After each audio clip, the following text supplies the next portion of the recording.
Kung bago ka pa lang sa aking YouTube channel, please subscribe at i-hit ang notification bell para updated ka sa aking bagong videos. Paolo Abilino, trending online. Kim Pao, tuloy na tuloy pa kaya sa 2026? Ang buong detalye, alamin!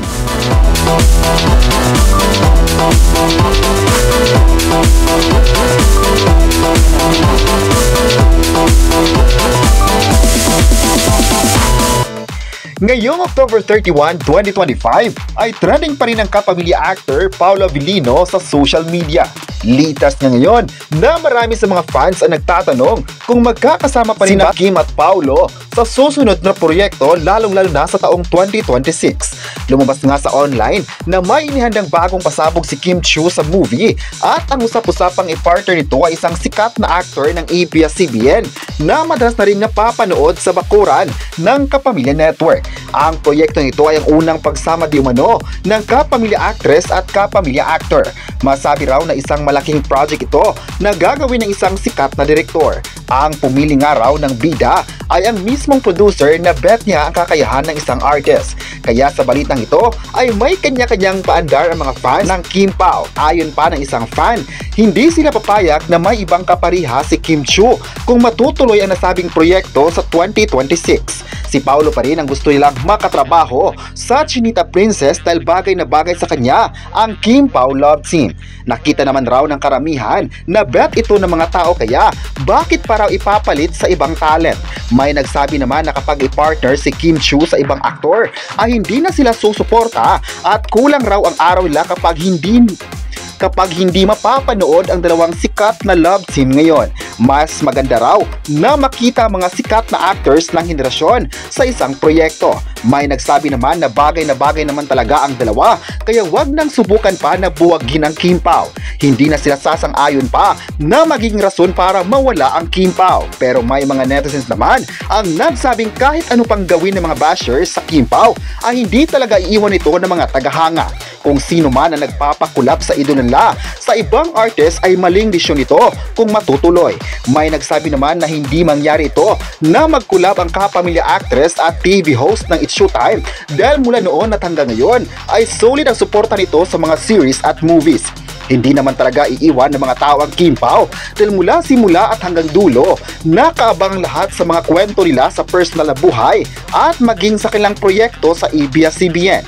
May nagsabi naman na hindi naman paawat ang Kim Pao sa pagbibigay ng makabuluhang palabas sa mga tao para mas mapapanatili pa nila na mas lumakas ang connection sa mga viewers at fans. May nagsabi naman na kapag itutuloy nila ang proyekto na hindi kasama si Paolo Abilino ay magwawala ang mga netizens dahil walang sinuman na makakapigil sa pagmamahal nila sa sikat na kapamilya love team. Dagdag pa niya, sana hindi nagagawa pa ng mga bagay na hindi ikakatuwa ng mga fans. Alam naman ng lahat kung gaano mas naging close ang mga tao kay Kim Chiu at Paolo Abilino lalo na ngayon na mas naging close na ang isa't isa. May mga tripling kilig nga ang napapanood ng mga fans na bagay na ikinagulat ng mga fans. May nagsabi naman na umaasa pa rin sila na hanggang dulo ay Kim Pao pa rin para marami pang mga proyekto ang magagawa nila sa industriya. May nagsabi naman na hanggang sa 2026 ay Kim Pao pa rin ang kanilang isigaw kaya dapat mamahalin pa rin ng mga tao ang kanilang tandem. Kung marami ang susuporta sa Kim Pao ay mas lalong lalakas ito at hindi kailanman mawawala sa puso ng mga tao. May nagsabi naman na magkakaisa ang lahat para ipaglaban ang kanilang idolo dahil malaking bagay ang suporta ng tao para mas umingay pa ang kanilang mga pangalan. Nakita naman ng lahat kung gaano mas nag-improve ang kanilang love scene sa bansa at maging sa iba't ibang panig ng mundo. Kaya dapat tutukan ng lahat ang mga susunod na paandar ng Kim Pao sa lahat. Marami naman talaga ang nagmamahal sa dalawang sikat na kapamilya na ito at aasahan pa natin mga kapresko ang maganap nila sa Pinas at maging sa ibang bansa. Sa kabilang banda naman ay magiging masaya ang mga fans dahil may lumabas na balita din na hindi sila papayag na magkakaroon ng problema ang Kim Pao sa pagkakaroon lang ng ibang kapariha ang aktor. Maalalang noon pa sinabi ng big boss ng ABS-CBN na marami pang pagsasamahan ng Kim Pao kabilang na ang mga proyekto na gagawin nila sa network.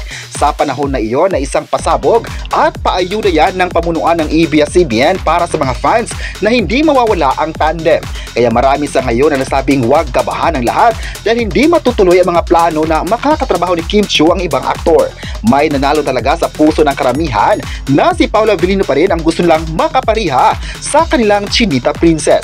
Sana raw ay magiging masaya na lang sa mga oportunidad na makukuha nila dahil hindi kailanman mabubuwag ito. Dahil sa naging pahayag ng boss ng ABS-CBN ay mas naging kampante ang lahat na mapapanood pa nila ang kapamilya actress at aktor sa mga susunod na proyekto, lalo pa ngayon na usap-usapan rin ang Korean series na Crash Landing on You at ang The First Night. Marami na ngayon na gusto pa rin ng mga tao si Paolo Avellino na makakasama ni Kim Chiu sa mga proyekto. Mainit nga itong pinag-usapan sa social media at ilan nga sa mga fans ay excited na mapapanood ang sikat na series sa ibang bansa dahil alam nila kung gaano ito kasikat sa ibang bansa. Marami din sa mga fans ay nagsabing wala silang nakitang ibang artist na bagay sa Crash Landing on You at ang The First Night kundi ang Kim Pao lang.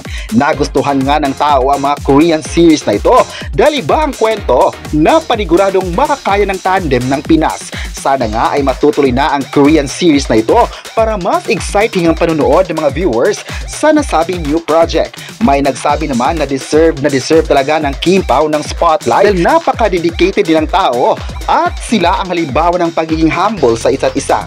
May intriga man last time, ngunit nananatiling maganda pa rin ang kanilang connection sa mga fans. Kaya naging paborito talaga sila sa mga tao dahil bet na bet nila ito. Kahit sino ay idi-idolo talaga nila ang Kim Pao dahil puro positibo sa naging journey nila sa showbiz.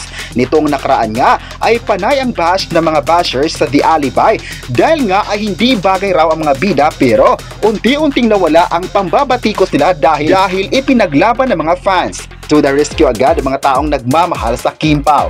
Aabangan lang natin mga kapresko kung ano pang mga proyekto ang gagawin ng Kim Pao sa mundo ng showbiz at kung paano nga ba papatok ang The Alibi sa Prime Video at maging sa mga lugar kung saan mapapanood ang kwento. Napapanood nila ang nasabing trailer sa online kaya nagiging excited sila kung ipapalabas din sa global.